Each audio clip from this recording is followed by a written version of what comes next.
Audio Jungle.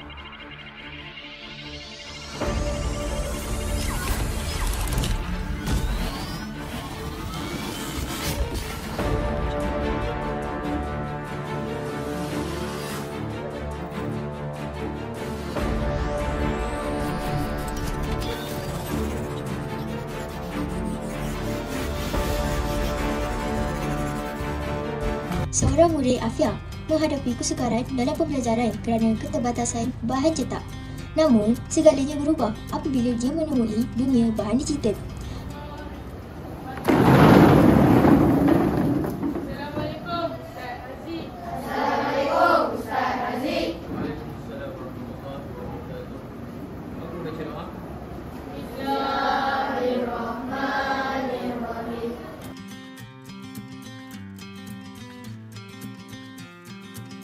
Afia termenung di meja belajar. Dia cuba memahami topik yang sukar, tetapi kelihatan kecewa. Macam mana nak faham ni? Buku ni banyak sangat teks. Tak ada gambar, tak ada video. Susah betul. Baik saya pergi ke pusat sumber.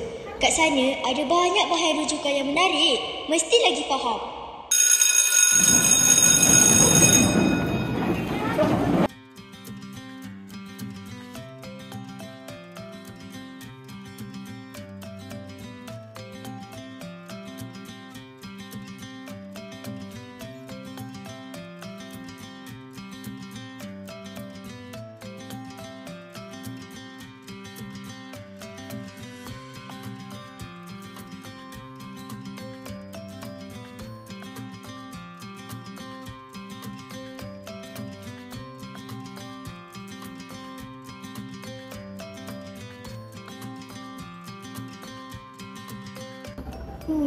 Dah baca kat pusat sumber pun tak faham lagi.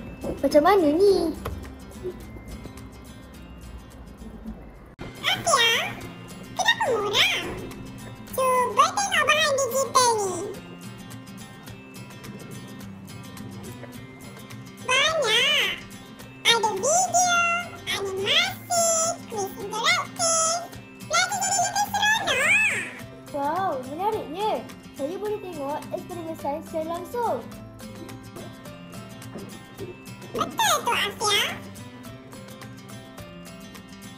Bagusnya. Terima kasih DigiBoy. Sama-sama.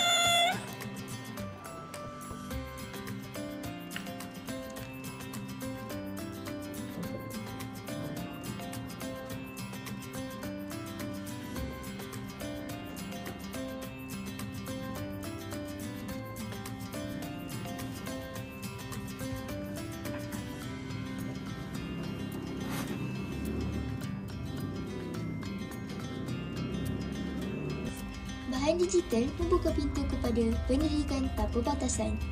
Visual yang menarik, animasi interaktif dan akses kepada sumber global menjadikan pembelajaran lebih mudah dan menyeronokkan.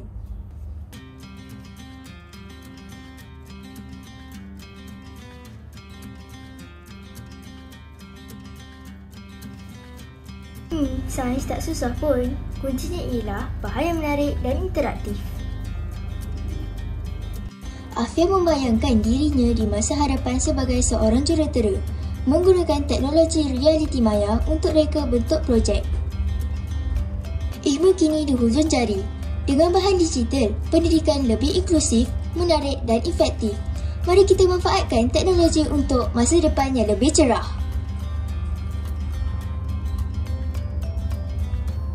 Afia tersenyum dan menutup tablet, bersedia untuk menghadapi masa depan dengan yakin.